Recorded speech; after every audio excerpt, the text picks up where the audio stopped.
Good morning दोस्तों। स्वामी दयानंद सरस्वती पर अपन पहले से अध्ययन कर रहे हैं। उसी चरण में अगला टॉपिक जिस पर अपन बात करने जा रहे हैं वो है स्वामी दयानंद सरस्वती के धार्मिक विचार।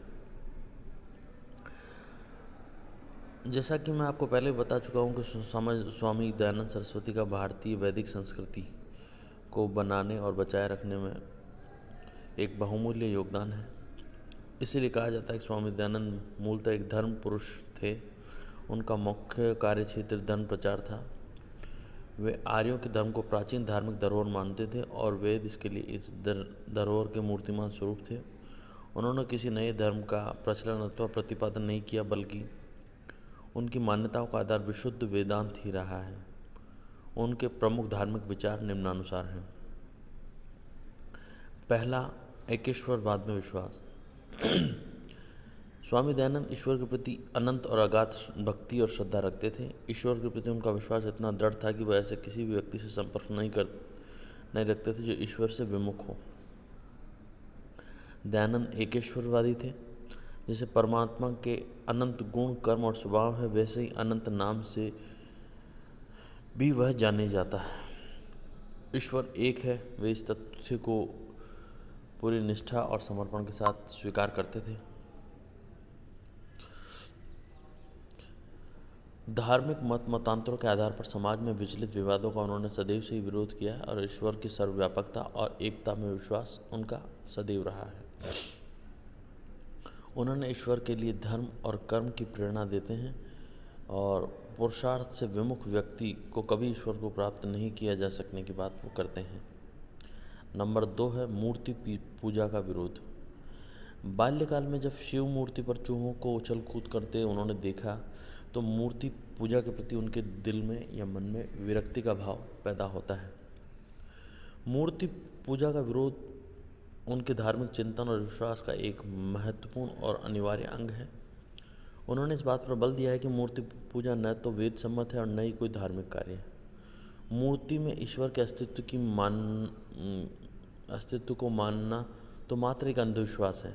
उन्होंने मूर्ति पूजा के समर्थकों को शास्त्रार्थ में पराजित किया और बहुत से मूर्ति पूजक विद्वान जो मूर्तियों को गंगा में प्रवाहित करते थे उन दयानंद के शिष्य बन गए। एक प्रकार से कहना चाहूँगा कि मूर्ति पूजा को वो गैर तार्किक और अप्रासंगिक मानते हैं और इसे धर्म सम्मत नहीं मानते हैं। इसीलिए उन्होंने मूर्ति पूजा का विरोध किया है और इसके पीछे जो प्रेरणा थी उनका व्यक्तिगत जीवन का अनुभव था जो उन्होंने बाल्यकाल में ही अर्जित कर लिया था।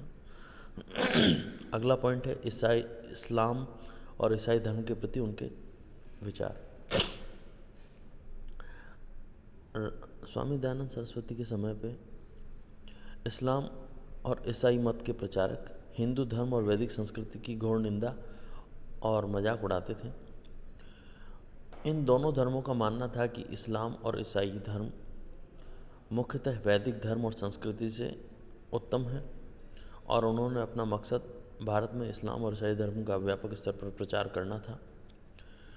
हिंदू धर्म जैसे कि कुछ बातें जैसे कि मूर्ति पूजा है, आडंबर है, अंधविश्वास है, इनका उन्होंने मखौल उड़ाया और आम जनता की तरफ अपना ध्यान आकृष्ट करते हुए जनता का ध्यान अपनी ओर खींचने की पूरी कोशिश की। इस परिस्थितियों में स्वामी दयानंद ने हिंदू धर्म की रक्षा का बीड़ा उठाया और इसकी रक्षा के उद्देश्य से इस्लाम और ईसाई मतों पर तार्किक आक्रमण किए।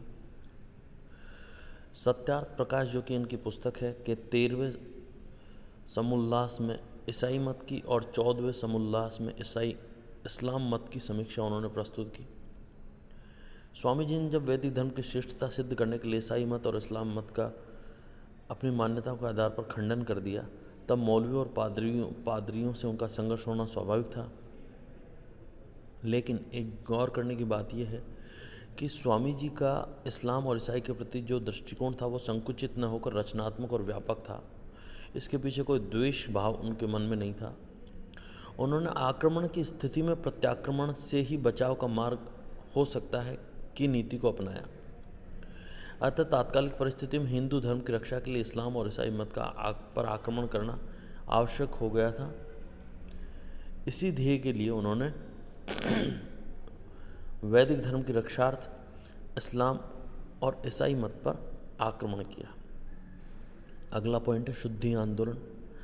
धार्मिक क्षेत्र में स्वामी दयानंद आर्य समाज के एक और कार्य ने विवाद की स्थिति को जन्म दिया था, वो है शुद्धि आंदोलन।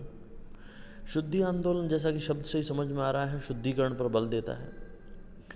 दयानंद ने यह घोषणा की कि जिन हिंदुओं ने किसी के धर्म प्रचार या किसी से बाध्य होकर हिंदू धर्म त्याग कर अन्य किसी धर्म को ग्रहण कर लिया है, अगर वह पुनः हिंदू धर्म स्वीकार करना चाहें तो वह ऐसा कर सकते हैं, और अहिंदू मतलब कि गैर हिंदू भी यदि चाहें तो हिंदू धर्म में प्रवेश पा सकते हैं।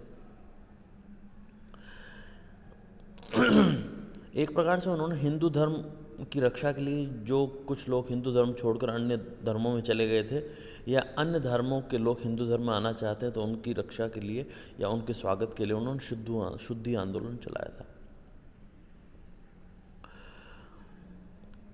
इस आंदोलन के माध्यम से हालांकि थोड़ा सा विवाद की स्थिति भी पैदा हुई, लेकिन स्वामी दयानंद ने दृढ़ता के साथ विरोध का सामना किया और अपने तर्कों और बुद्धि के विवेक बल पर उन्होंने हिंदू धर्म की श्रेष्ठता और वैदिक संस्कृति की श्रेष्ठता को साबित कर दिया। स्वामी जी के धार्मिक क्षेत्र में संपूर्ण अंशों की समानता के सिद्धांत का वो समर्थन करते थे। स्वामी जी ने स्पष्ट घोषणा की कि स्त्री और शूद्र को वेद के पठन पाठन का उतना ही अधिकार होना चाहिए जितना कि पुरोहित वर्ग के किसी व्यक्ति को हो सकता है। स्वामी दयानंद ने स्त्री और पुरुष दोनों के लिए एक निश्चित आयु, पुरुषों के लिए 25 वर्ष, ब्रह्मचर्य के पालन को बहुत अधिक महत्व दिया है। गौरक्षा, गोवध निषेध स्वामी दयानंद के धार्मिक चिंतन और जीवन का अंग था। उन्होंने पुरोहितवाद, वितंडतावाद और पाखंडवाद के विरुद्ध जीवन पर्यंत संघर्ष किया है। उनका उद्देश्य धर्म को सभी प्रकार के आडंबरों से मुक्त कर उसे मानवता की सेवा में संलग्न करना था। स्वामी दयानंद हिंदू धर्म और संस्कृति को विश्व स्तर पर प्रचारित और प्रसारित करना चाहते थे, और उनका मानना था कि हिंदू धर्म और संस्कृति मानवता का सही मायनों में हितकारी और रक्षा स्तंभ है। इसका व्यापक स्तर पर प्रचार प्रसार न केवल मानवता के लिए हितकारी होगा, बल्कि भारतीय सभ्यता और संस्कृति को व्यापक स्तर पर प्रचारित भी करेगा। धन्यवाद।